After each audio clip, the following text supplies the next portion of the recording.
Hi friends, ನಿಮಗೆ ಯಾವಾಗಲೂ ಸುಸ್ತಾದಂತೆ ಆಗುತ್ತಾ? ನಿದ್ದೆ ಬರ್ತಾ ಇಲ್ವಾ? ಕೋಪದಿಂದ ಇರ್ತೀರಾ? ಯಾವಾಗಲೂ ಜೀವನದಲ್ಲಿ ಏನೋ ಕಳೆದುಕೊಂಡಿದ್ದೇನೆ ಅಂತ ಅನಿಸುತ್ತಾ? ಸೊಂಟದಲ್ಲಿ ವಿಪರೀತವಾಗಿ ನೋವು ಉಂಟಾಗುತ್ತಾ? ಒಂದು ವೇಳೆ ಈ ಲಕ್ಷಣಗಳು ನಿಮಗೆ ಕಾಣಿಸಿಕೊಂಡ್ರೆ ಶೀಘ್ರದಲ್ಲೇ ನಿಮ್ಮ ಕಿಡ್ನಿಗಳು ಹಾಳಾಗುವ ಪರಿಸ್ಥಿತಿಯಲ್ಲಿವೆ ಅಂತ ಅರ್ಥ. ಸರಿಯಾದ ಸಮಯದಲ್ಲಿ ಚಿಕಿತ್ಸೆ ತೆಗೆದುಕೊಳ್ಳದಿದ್ದರೆ ಎರಡೂ ಕಿಡ್ನಿಗಳು ಕೆಟ್ಟು ಹೋಗುತ್ತವೆ ಅಂತ ಅರ್ಥ ಮಾಡಿಕೊಳ್ಳುವುದು ತುಂಬಾ ಮುಖ್ಯವಾಗುತ್ತೆ. ಕಿಡ್ನಿಗಳು ಹಾಳಾಗುವುದಕ್ಕೂ ಮುಂಚೆ ದೇಹದಲ್ಲಿ ಕಾಣಿಸಿಕೊಳ್ಳುವ ಕೆಲವು ಲಕ್ಷಣಗಳು ಯಾವ್ಯಾವು, ಅವುಗಳನ್ನ ಹೇಗೆ ಅರ್ಥ ಮಾಡಿಕೊಳ್ಳಬೇಕು ಅನ್ನೋದನ್ನ ಈ ವಿಡಿಯೋದಲ್ಲಿ ಪೂರ್ತಿಯಾಗಿ ನೋಡೋಣ. ಈ ವಿಡಿಯೋ ತುಂಬಾ ಇಂಟ್ರೆಸ್ಟಿಂಗ್ ಆಗಿರುತ್ತೆ. ಈ ವಿಡಿಯೋನ ಕೊನೆ ತನಕ ನೋಡಿ. ಹಾಗೆ ಇಷ್ಟವಾದ್ರೆ ಒಂದು ಲೈಕ್ ಮಾಡಿ ಸಾಕು. ಮೂತ್ರಪಿಂಡ ನಮ್ಮ ದೇಹದಲ್ಲಿ ಅತಿ ಮುಖ್ಯವಾದ ಅಂಗವಾಗಿದೆ. ಮೂತ್ರಪಿಂಡದಲ್ಲಿ ರಕ್ತ ಶುದ್ಧಿ ಆಗುತ್ತೆ. ಶುದ್ಧಿಯಾದ ರಕ್ತವನ್ನ ಮೂತ್ರಪಿಂಡಗಳು ಮರಳಿ ದೇಹಕ್ಕೆ ಕಳಿಸುತ್ತವೆ. ರಕ್ತವನ್ನ ಶುದ್ಧಿ ಮಾಡಿದ ಮೇಲೆ ಉಳಿಯುವ ಬೇಡವಾದ ಪದಾರ್ಥಗಳನ್ನ ಮಲಮೂತ್ರದ ರೂಪದಲ್ಲಿ ಹೊರ ಕಳುಹಿಸುತ್ತೆ. ಒಂದು ವೇಳೆ ಕಿಡ್ನಿ ಕೆಲಸ ಮಾಡೋದು ನಿಂತು ಹೋದ್ರೆ ದೇಹದಲ್ಲಿನ ರಕ್ತ ಶುದ್ಧಿ ಆಗೋದಿಲ್ಲ. ಯಾಕಂದ್ರೆ ದೇಹದಲ್ಲಿ ತ್ಯಾಜ್ಯ ಬೇಡವಾದ ಪದಾರ್ಥಗಳು ಹಾಗೆ ಉಳಿದುಕೊಳ್ಳುತ್ತವೆ. ಇದರಿಂದ ಎರಡೂ ಕಿಡ್ನಿಗಳು ಹಾಳಾಗುವ ಸಾಧ್ಯತೆ ಹೆಚ್ಚಾಗುತ್ತೆ. ನಂತರ ಮನುಷ್ಯ ತುಂಬಾ ತೊಂದರೆಗಳನ್ನ ಅನುಭವಿಸಬೇಕಾಗುತ್ತದೆ. ಆದ್ರೆ ಈ ಅಪಾಯವನ್ನ ಪ್ರಾರಂಭದಲ್ಲಿ ಗುರುತಿಸಿ ಸರಿಯಾದ ಕ್ರಮವನ್ನ ತೆಗೆದುಕೊಂಡ್ರೆ ಅನಾರೋಗ್ಯದಿಂದ ತಪ್ಪಿಸಿಕೊಳ್ಳಬಹುದು. ಆದ್ರೆ ಕಿಡ್ನಿಗಳು ಹಾಳಾಗೋದನ್ನ ಅಷ್ಟು ಸುಲಭವಾಗಿ ಗುರುತಿಸಲು ಆಗುವುದಿಲ್ಲ. ಕೇವಲ ಕೆಲವು ಲಕ್ಷಣಗಳಿಂದ ಮಾತ್ರ ಗುರುತಿಸಲು ಸಾಧ್ಯವಾಗುತ್ತೆ. ಆ ಲಕ್ಷಣಗಳನ್ನ ತಿಳಿದುಕೊಳ್ಳೋಣ. ಒಂದು ವೇಳೆ ಕಿಡ್ನಿ ಫೇಲ್ ಆದ್ರೆ ಆ ವ್ಯಕ್ತಿಗೆ ಡಯಾಲಿಸಿಸ್ ಮೂಲಕ ಚಿಕಿತ್ಸೆ ಕೊಡ್ತಾರೆ. ಇಲ್ಲಿ ರಕ್ತವನ್ನ ಆಗಾಗ ಬದಲಾಯಿಸಬೇಕಾಗುತ್ತದೆ. ಹಾಗೂ ಮತ್ತೊಂದು ಪದ್ಧತಿ ಕಿಡ್ನಿ ಟ್ರಾನ್ಸ್ಪ್ಲಾಂಟೇಶನ್, ಅಂದ್ರೆ ಬೇರೆಯವರ ಕಿಡ್ನಿ ತೆಗೆದುಕೊಂಡು ದೇಹದಲ್ಲಿ ಜೋಡಿಸಬಹುದು. ಆದ್ರೆ ಈ ಎರಡು ಚಿಕಿತ್ಸಾ ಪದ್ಧತಿಗಳು ಅಷ್ಟು ಸುಲಭವೇನಲ್ಲ. ಡಯಾಲಿಸಿಸ್ ಮಾಡಿಸಿಕೊಳ್ಳುವುದು ಎಲ್ಲರಿಗೂ ಆಗುವುದಿಲ್ಲ. ಇದು ತುಂಬಾ ದುಬಾರಿ. ಹಾಗೂ ಕಿಡ್ನಿ ಟ್ರಾನ್ಸ್ಪ್ಲಾಂಟೇಶನ್ ಗೋಸ್ಕರ ಕಿಡ್ನಿ ದಾನ ಮಾಡುವವರು ಎಲ್ಲರಿಗೂ ಸಿಗೋದಿಲ್ಲ. ಮತ್ತು ಅದು ಕೂಡ ತುಂಬಾ ಖರ್ಚಿನಿಂದ ಕೂಡಿರುತ್ತದೆ. ತುಂಬಾ ಶ್ರೀಮಂತರಿಗೆ ಮಾತ್ರ ಕಿಡ್ನಿಯನ್ನು ಕೊಂಡುಕೊಳ್ಳಲು ಆಗುತ್ತೆ. ಇಷ್ಟರೊಳಗಡೆ ಕಿಡ್ನಿಗಳು ಪೂರ್ತಿಯಾಗಿ ಹಾಳಾಗಿ ಮನುಷ್ಯನ ಜೀವ ಹೋಗುವ ಸಾಧ್ಯತೆ ಇರುತ್ತೆ. ಹೀಗೆ ಕಿಡ್ನಿ ಹಾಳಾದ್ರೆ ಇಷ್ಟೆಲ್ಲಾ ತೊಂದರೆಗಳನ್ನ ಅನುಭವಿಸಬೇಕಾಗುತ್ತದೆ. ಆದ್ರೆ ಕಿಡ್ನಿಗಳು ಹಾಳಾಗುವುದಕ್ಕೂ ಮುಂಚೆ ಒಬ್ಬ ಮನುಷ್ಯನ ದೇಹದಲ್ಲಿ ತುಂಬಾ ಲಕ್ಷಣಗಳು ಕಾಣಿಸಿಕೊಳ್ಳುತ್ತವೆ. ಆ ಲಕ್ಷಣಗಳನ್ನ ಈಗ ತಿಳಿದುಕೊಳ್ಳೋಣ ಬನ್ನಿ.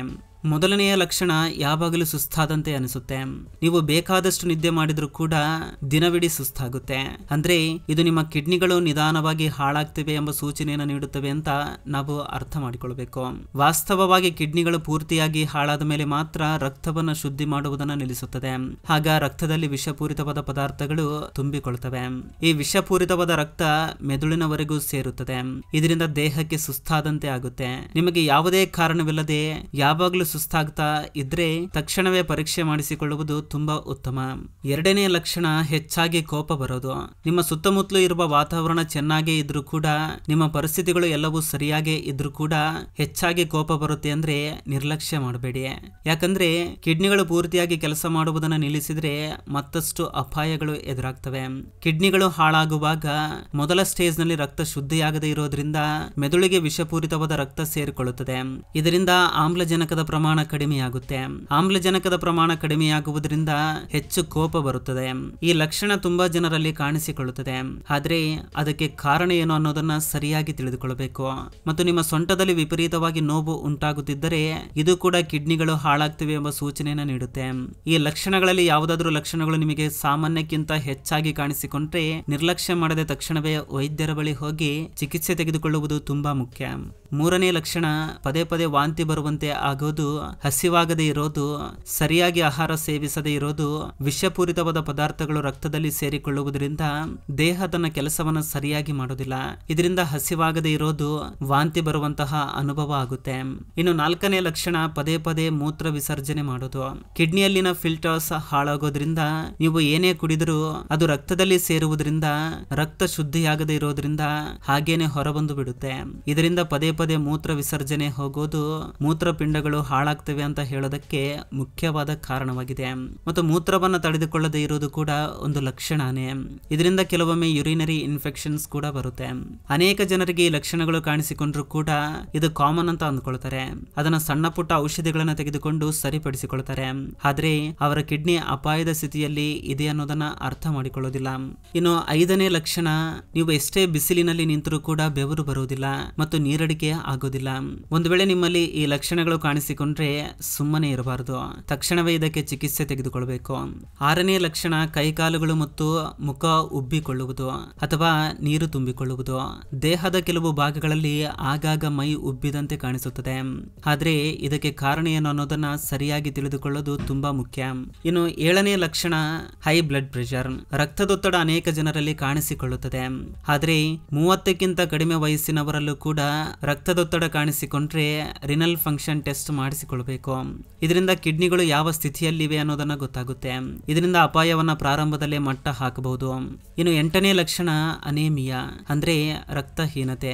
ದೇಹದಲ್ಲಿ ಹಿಮೋಗ್ಲೋಬಿನ್ ಪ್ರಮಾಣ ಕಡಿಮೆಯಾಗುವುದು ಮತ್ತು ಪದೇ ಪದೇ ಚಿಕ್ಕ ಪುಟ್ಟ ಸಮಸ್ಯೆಗಳಿಗೆ ಆಸ್ಪತ್ರೆಗೆ ದಾಖಲಾಗುವುದು ಮತ್ತು ಕಣ್ಣುಗಳಲ್ಲಿ ತುರಿಕೆ ಉಂಟಾಗುವುದು, ಇವೆಲ್ಲ ಲಕ್ಷಣಗಳು ಕಿಡ್ನಿ ಹಾಳಾಗ್ತಿವೆ ಎಂಬ ಸೂಚನೆಯನ್ನು ನೀಡುತ್ತವೆ.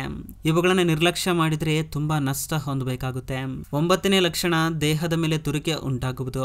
ರಕ್ತ ಶುದ್ಧಿಯಾಗದೇ ಇರೋದ್ರಿಂದ ದೇಹದಲ್ಲಿ ವಿಷಪೂರಿತವಾದ ಪದಾರ್ಥಗಳು ಸೇರಿಕೊಂಡು ದೇಹದ ಕೆಲವು ಭಾಗಗಳಲ್ಲಿ ತುರಿಕೆ ಉಂಟಾಗುತ್ತದೆ.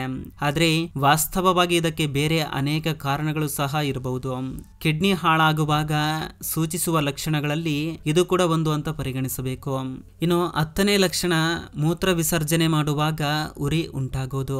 ದೇಹದಲ್ಲಿ ವಿಷ ಪದಾರ್ಥಗಳು ಸೇರಿಕೊಳ್ಳುವುದು, ರಕ್ತ ಶುದ್ಧಿಯಾಗದೇ ಇರೋದ್ರಿಂದ ಮೂತ್ರ ವಿಸರ್ಜನೆ ಮಾಡುವ ಸಂದರ್ಭದಲ್ಲಿ ವಿಪರೀತವಾಗಿ ಉರಿ ಉಂಟಾಗುತ್ತದೆ. ಕೆಲವೊಮ್ಮೆ ಇದು ಯುರಿನರಿ ಇನ್ಫೆಕ್ಷನ್ಗೆ ಕಾರಣವಾಗಿ ಮನುಷ್ಯ ತನ್ನ ಜೀವ ಕಳೆದುಕೊಳ್ಳುವ ಸಾಧ್ಯತೆ ಇರುತ್ತೆ. ಮನುಷ್ಯನ ದೇಹ ಅದ್ಭುತವಾದ ಕಾರ್ಯಗಳನ್ನು ಮಾಡುತ್ತೆ. ಯಾವುದೇ ಚಿಕ್ಕ ತೊಂದರೆ ಆದರೂ ಕೂಡ ತಕ್ಷಣವೇ ಇದನ್ನ ಸೂಚಿಸುತ್ತೆ. ಆದ್ರೆ ಮನುಷ್ಯ ಇವುಗಳ ಕಡೆಗೆ ಗಮನ ಹರಿಸದೆ ನಿರ್ಲಕ್ಷ್ಯ ಮಾಡಿದ್ರೆ ತಮ್ಮಷ್ಟಕ್ಕೆ ತಾವೇ ಅಪಾಯಗಳನ್ನ ಮೈ ಮೇಲೆ ಎಳೆದುಕೊಳ್ಳಬೇಕಾಗುತ್ತದೆ. ಇದರಿಂದ ವಾರ್ಷಿಕವಾಗಿ 1 ಸಲ ಆದ್ರೂ ಕಿಡ್ನಿಗಳನ್ನ ಚೆಕ್ ಮಾಡಿಸ್ಕೊಳ್ಳಿ. ಇವತ್ತಿನ ಫಾಸ್ಟ್ ಲೈಫ್ ನಲ್ಲಿ ಮನುಷ್ಯ ಬೇಡವಾದ ಕಣ್ಣಿಗೆ ಕಂಡ ಆಹಾರವನ್ನೆಲ್ಲ ಸೇವಿಸ್ತಾ ಇದ್ದಾನೆ. ಫಾಸ್ಟ್ ಫುಡ್ ಕಡೆಗೆ ಹೆಚ್ಚಾಗಿ ಗಮನ ಹರಿಸ್ತಾ ಇದ್ದಾನೆ. ಬೇಡವಾದ ಪಾನೀಯಗಳನ್ನ ಕುಡಿತಾ ಇದ್ದಾನೆ. ಇದರಿಂದ ಕಿಡ್ನಿಗಳ ಮೇಲೆ ಹೆಚ್ಚಿನ ಒತ್ತಡ ಬೀಳುತ್ತೆ. ಫಾಸ್ಟ್ ಫುಡ್ ನ ಹೆಚ್ಚಾಗಿ ಸೇವಿಸುವುದರಿಂದ ಅವುಗಳಲ್ಲಿರುವ ಅಪಾಯಕರವಾದ ಪದಾರ್ಥಗಳು ದೇಹಕ್ಕೆ ತುಂಬಾ ತೊಂದರೆ ಉಂಟು ಮಾಡ್ತವೆ. ಮತ್ತೊಂದು ವಿಷಯವೇನೆಂದ್ರೆ ಸ್ವಲ್ಪ ತಲೆನೋವು ಬಂದರೂ ಕೂಡ ವೈದ್ಯರ ಸಲಹೆಯನ್ನ ತೆಗೆದುಕೊಳ್ಳದೇನೆ ಔಷಧಿಗಳನ್ನ ಬಳಸುವವರು ಕೂಡ ತುಂಬಾ ಜನ ಇರ್ತಾರೆ. ಹೀಗೆ ಇಷ್ಟ ಬಂದಂತೆ ಔಷಧಿಗಳನ್ನ ಬಳಸಿದ್ರೆ ಕಿಡ್ನಿಗಳ ಮೇಲೆ ಪ್ರಭಾವ ಬೀರುತ್ತೆ. ಇದರಿಂದ ಕಿಡ್ನಿಗಳು ಬೇಗನೆ ಹಾಳಾಗ್ತವೆ. ಒಂದು ವೇಳೆ ನಿಮಗೆ, ನಿಮ್ಮ ಅಕ್ಕಪಕ್ಕದವರಿಗೆ, ನಿಮ್ಮ ಸ್ನೇಹಿತರಿಗೆ, ನಿಮ್ಮ ಬಂಧುಗಳಿಗೆ ಈ ಲಕ್ಷಣಗಳು ಕಾಣಿಸಿಕೊಂಡ್ರೆ ತಕ್ಷಣವೇ ವೈದ್ಯರ ಬಳಿ ಹೋಗಿ ಸರಿಯಾದ ಚಿಕಿತ್ಸೆ ತೆಗೆದುಕೊಳ್ಳಲು ಹೇಳಿ. ವರ್ಷಕ್ಕೆ ಕನಿಷ್ಠ 1 ಬಾರಿಯಾದ್ರೂ ದೇಹದ ಪರೀಕ್ಷೆ ಮಾಡಿಸಿಕೊಳ್ಳಿ. ಹಾಗೆ ಮಾತ್ರ ನಮ್ಮ ದೇಹ ನಮ್ಮ ಹಿಡಿತದಲ್ಲಿ ಇರುತ್ತೆ. ಇದು ಫ್ರೆಂಡ್ಸ್ ಈ ದಿನದ ವಿಡಿಯೋ. ಫ್ರೆಂಡ್ಸ್, ಈ ವಿಡಿಯೋದಿಂದ ಅಟ್ಲೀಸ್ಟ್ 1% ನಾಲೆಜ್ ಆದ್ರೂ ಸಿಕ್ಕಿದ್ರೆ ಈ ವಿಡಿಯೋಗೆ ಒಂದು ಲೈಕ್ ಮಾಡಿ, ಹಾಗೆ ನಿಮ್ಮ ಫ್ರೆಂಡ್ಸ್ಗೂ ಕೂಡ ಶೇರ್ ಮಾಡಿ, ಹಾಗೆ ನಮ್ಮ ಚಾನಲ್ಗೆ ಸಬ್ಸ್ಕ್ರೈಬ್ ಮಾಡಿಕೊಂಡು ಸಪೋರ್ಟ್ ಮಾಡಿ. ಕೊನೆ ತನಕ ನೋಡಿದಕ್ಕೆ ಥ್ಯಾಂಕ್ಸ್ ಫಾರ್ ವಾಚಿಂಗ್.